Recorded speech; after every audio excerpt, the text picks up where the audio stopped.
नमस्कार दोस्तों, स्वागत है आपका मेरे इस YouTube channel learning basic economics with Richa ma'am. जैसा कि प्रीवियस लेक्चर्स में हम नेशनल इनकम टॉपिक से कुछ इम्पॉर्टेंट क्वेश्चंस को डिस्कस कर रहे थे, तो आज उसी का थर्ड पार्ट हम लेकर आए हैं जिसमें हमने 25 MCQs को लिया है। तो चलिए स्टार्ट करते हैं। सबसे पहले आता है Which of the following is or are correct regarding GNP? GNP से रिलेटेड सही कथन क्या है? तो इसमें हमारे दो कथन ठीक हो जाते हैं, सी और डी। इसमें मैं डायरेक्ट आंसर्स को इसलिए ले रही हूँ कि हम अननेसेसरी गलत ऑप्शंस पे अपना टाइम वेस्ट ना करें। तो देखिए, GNP is equal to NNP plus depreciation. See ये हमारा बिल्कुल सही है, क्योंकि देखिए जीएनपी और एनएनपी में अंतर क्या है? सिर्फ फर्स्ट लेटर का, जी और एन, यानी कि ग्रॉस का हमने नेट किया है। और जब ग्रॉस और नेट को हम देखते हैं तो सिर्फ डेप्रिशिएशन का डिफरेंस होता है, नेट में हम जोड़ देंगे तो ग्रॉस बन जाएगा। और डी है GNP is equal to GDP plus income from abroad. यहाँ पे हमारे मिडिल लेटर का डिफरेंस है एन और डी। जीएनपी में इसका मतलब है national, gross national product, while GDP में हम इसको देख रहे हैं ग्रॉस डोमेस्टिक प्रोडक्ट। तो डिफरेंस क्या है नेशनल और डोमेस्टिक का?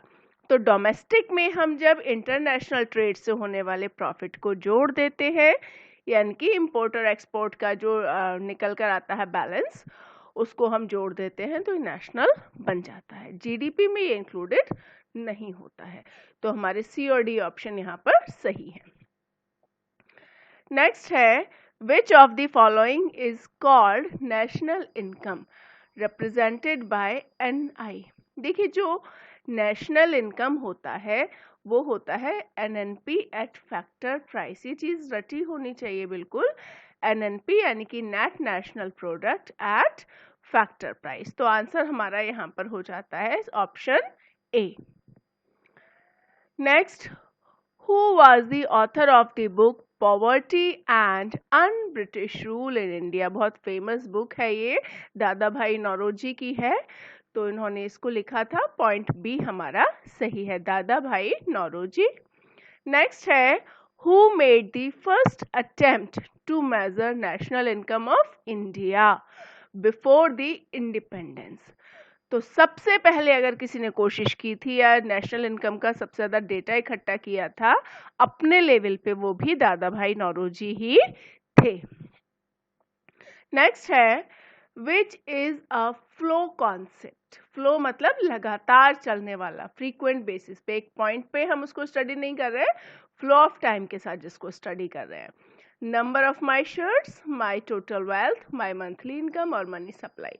यहाँ पर पॉइंट सी हमारा सही हो जाता है कि मंथली इनकम, ये एक फ्रीक्वेंट बेसिस पे यानी कि मंथली बेसिस पर एक फ्लो होता रहता है। नेक्स्ट है which method of calculating national income is also known as, यानी कि प्रोडक्ट मेथड का दूसरा नाम क्या है? तो ये है वैल्यू एडेड मेथड। देखो, एक्सपेंडिचर को हम प्रोडक्शन नहीं कह सकते, डिस्ट्रीब्यूशन को नहीं कह सकते, इनकम को नहीं कह सकते, तो क्या बचा? वैल्यू एडेड मेथड, यानी कि प्रोडक्शन की वैल्यू को हम यहाँ पर लेते हैं। Value added method is the, we can say the second name of product method. Next है transfer payments refer to payments which are made. देखिए, ट्रांसफर पेमेंट्स ऐसे पेमेंट्स होते हैं जिनके बदले में कोई भी प्रोडक्टिव काम नहीं होता है, सिर्फ वो दिए जा रहे हैं लेकिन उसके बदले में कोई भी काम नहीं होगा। तो यहाँ पर ऑप्शन ए हमारा सही हो जाता है, या जिसमें हम कह रहे हैं without any exchange of goods and services. क्योंकि अगर हम बदले में कोई चीज खरीद रहे हैं या ले रहे हैं, चाहे वो सर्विस ही क्यों ना हो या सामान ही क्यों ना हो, तो वो ट्रांसफर पेमेंट में नहीं आएगा, वो एक प्रोडक्टिव चीज हो गई। लेकिन बिना किसी बात के हम दे रहे हैं, जैसे गवर्नमेंट पेंशन देती है या इस तरह की और भी चीजों पे गवर्नमेंट एक्सपेंडिचर करती है, तो उनको ट्रांसफर पेमेंट कहा जाता है, क्योंकि उसके बदले गवर्नमेंट कोई सर्विसेज नहीं ले रही है। नेक्स्ट है national income differs from net national product eight market price by the amount of, देखिए मैंने कहा था नेशनल इनकम का मतलब है एनएनपी एट फैक्टर कॉस्ट, और उसका डिफरेंस इन्होंने किससे पूछा है, एनएनपी एट मार्केट प्राइस। तो दोनों एनएनपी तो हैं ही, लेकिन अब हमें डिफरेंस किसका लेना है, मार्केट प्राइस और फैक्टर कॉस्ट का। तो मार्केट प्राइस में हम जो इनडायरेक्ट टैक्सेस होते हैं उनको जोड़ देते हैं और सब्सिडीज को घटा देते हैं, या इनडायरेक्ट टैक्सेस और सब्सिडीज का हम बैलेंस निकालें, जोड़ घटा के जो भी निकलेगा तो हम उसको बोलेंगे नेट इनडायरेक्ट टैक्सेस। तो यही वो डिफरेंस यहाँ पर हो जाता है फैक्टर कॉस्ट और मार्केट प्राइस का, क्योंकि फैक्टर कॉस्ट जो फैक्ट्री रेट है उसको हम बोलेंगे, और मार्केट में आने तक उस पर टैक्सेस गवर्नमेंट लगा देगी और सब्सिडी दे देगी। तो इन दोनों के हिसाब से जो मार्केट में प्राइस बन के पहुंचेगा वो मार्केट प्राइस पर हम बोलेंगे। GDP at market price is equal to GDP कुछ नहीं है तो ऑब्वियसली एट फैक्टर कॉस्ट। तो यहां पर भी मार्केट प्राइस और फैक्टर कॉस्ट का डिफरेंस है, तो जीडीपी एट फैक्टर कॉस्ट यानी कि जो फैक्ट्री पर बना या प्रोडक्शन के बाद जो प्राइस था उसमें हम क्या जोड़ेंगे जब वो मार्केट प्राइस का बनेगा, net indirect taxes. Next question हमारा है, it is added to GDP to get GNP. GDP में क्या जोड़ा जाए कि वो जीएनपी बन जाए, तो जीडीपी यानी कि ग्रॉस डोमेस्टिक प्रोडक्ट को हमें बनाना है ग्रॉस नेशनल प्रोडक्ट। तो डिफरेंस क्या है, डोमेस्टिक और नेशनल का डिफरेंस है। डोमेस्टिक यानी कि कंट्री के अंदर, और नेशनल मतलब हमने इंटरनेशनल ट्रेड को जोड़ दिया। तो ऑब्वियसली हम इसमें क्या जोड़ेंगे अब, नेट इनकम फ्रॉम अब्रॉड यानी कि इंपोर्ट एक्सपोर्ट का बैलेंस जो बचेगा वो हम इसमें जोड़ देंगे। नेक्स्ट है, which out of the following is not included in estimation of national income। National income में क्या चीज नहीं जोड़ी जाती है। देखो इसको ऐसे समझिए, जो भी प्रोडक्टिव है, जो भी प्रोडक्शन है, चाहे वो सर्विसेज का है, गुड्स का है, वो सब चीजें हमें जोड़नी है, चाहे उन पे सब्सिडी मिल रही है, पेंशन या कुछ और चीज़ है, टैक्स लग रहा है, कुछ भी है। लेकिन जो चीज़ प्रोडक्टिव नहीं है, क्योंकि प्रोडक्शन का भी तो मार्केट प्राइस है ना, तो जो चीज़ प्रोडक्टिव नहीं है वो नेशनल इनकम में जुड़ेगी भी नहीं। तो उनमें से कौन सा ऐसा पॉइंट है जिसके बदले में गवर्नमेंट कोई प्रोडक्शन या कोई सर्विस नहीं ले रही है, ओल्ड एज पेंशन, तो ये नेशनल इनकम में इंक्लूड नहीं होगी। Which of the following is not correct, तो फर्स्ट पॉइंट ये हमारा सही है, सेकंड भी ठीक है। यहाँ प्रॉब्लम है पॉइंट सी में।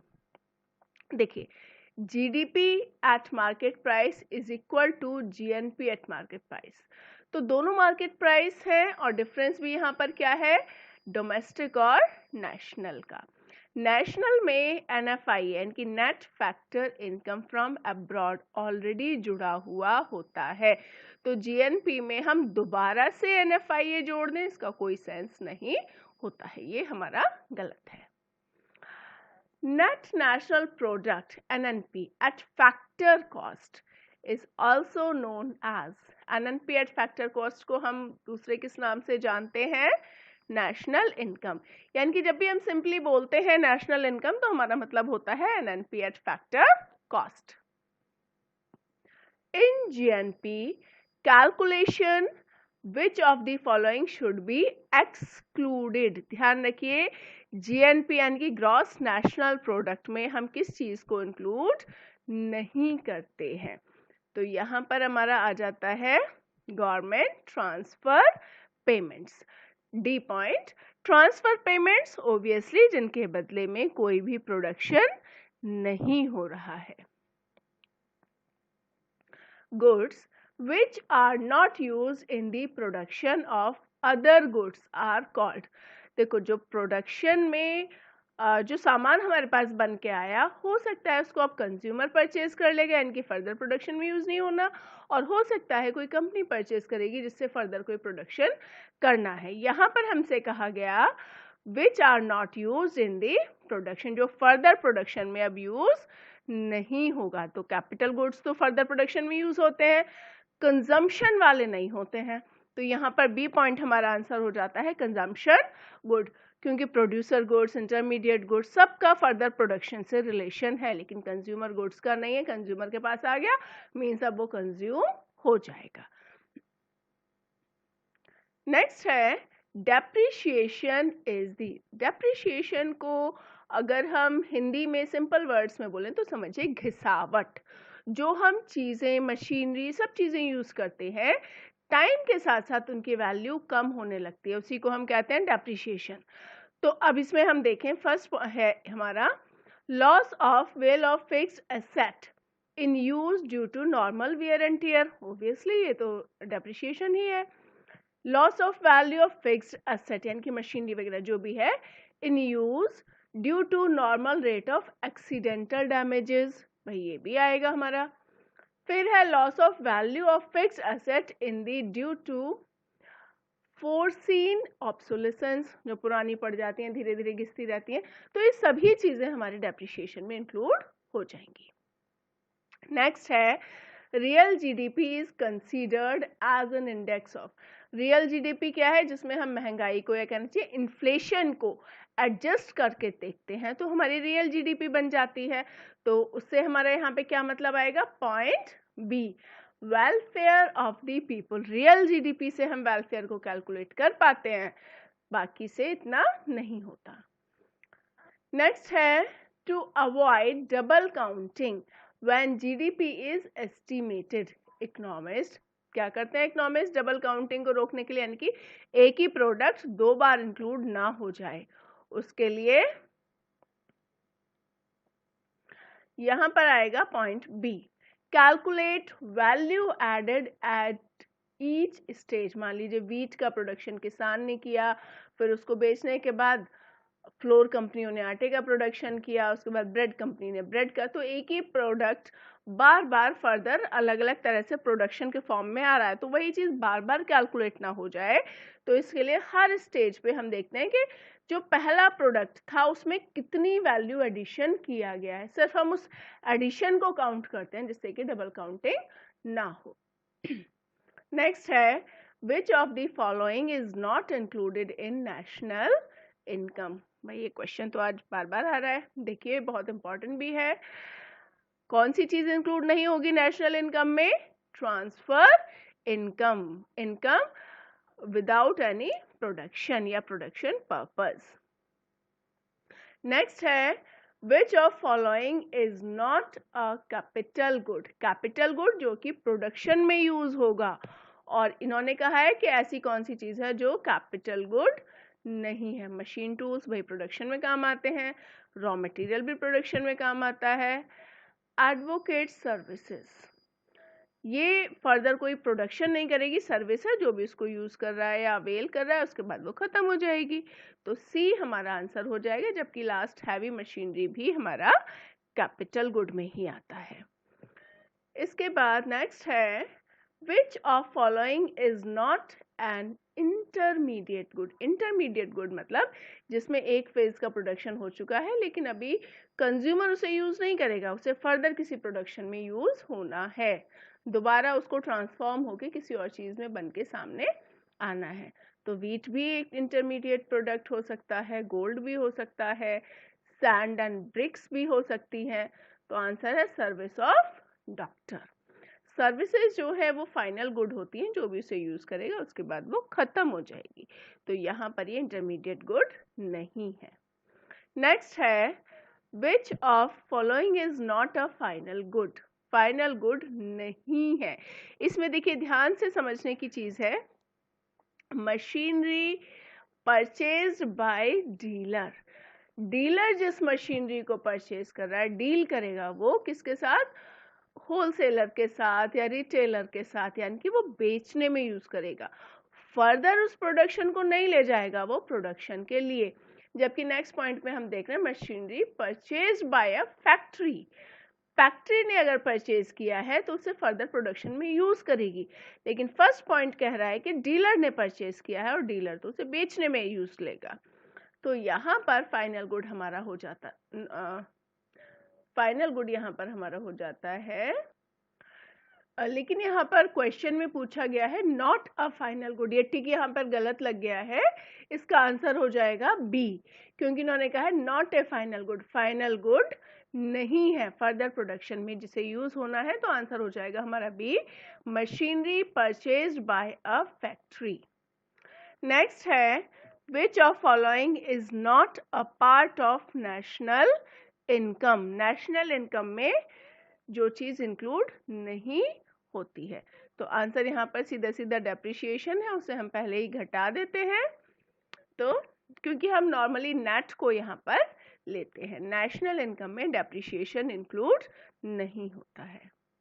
नेक्स्ट है विच स्टेटमेंट इज ट्रू, तो हम सीधा यहाँ पे सही आंसर को ले लेते हैं, national expenditure is equal to national income. देखो आपने देखा होगा जो मेथड्स होते हैं नेशनल इनकम को कैलकुलेट करने के लिए, उसमें नेशनल मतलब एक्सपेंडिचर मेथड भी एक होता है, जिसमें हम मान कर चलते हैं हम पूरे इकोनॉमी के एक्सपेंडिचर को जोड़ दें तो नेशनल इनकम हमें उससे भी पता चल जाएगी, तो income is equal to expenditure. बाकी सारे ऑप्शंस में हमने नेशनल इनकम के साथ कुछ ना कुछ जोड़ा या घटाया हुआ है, जो कि गलत है, क्योंकि इनकम हमेशा एक्सपेंडिचर के बराबर होती है। विच स्टेटमेंट इज ट्रू, तो यहां पर भी सही ऑप्शन हमें देखना है, तो national income is equal to, क्योंकि नेशनल इनकम क्या है, एनएनपी एट फैक्टर कॉस्ट, तो अगर हम एनएनपी में से इनडायरेक्ट टैक्सेस को घटा देते हैं तो वो हमारी नेशनल इनकम बन जाती है, तो हमारा यहाँ पर सी ऑप्शन सही हो जाता है। तो आई होप आज के क्वेश्चन आंसर्स आपको पसंद आए होंगे और आप काफ़ी हद तक इनको सही सॉल्व भी कर पाए होंगे, और इसी के साथ साथ मेरा ये वीडियो यहाँ पर ख़त्म होता है। थैंक्स फॉर वॉचिंग, और मेरे वीडियो को लाइक कीजिए और चैनल को सब्सक्राइब कीजिए। धन्यवाद।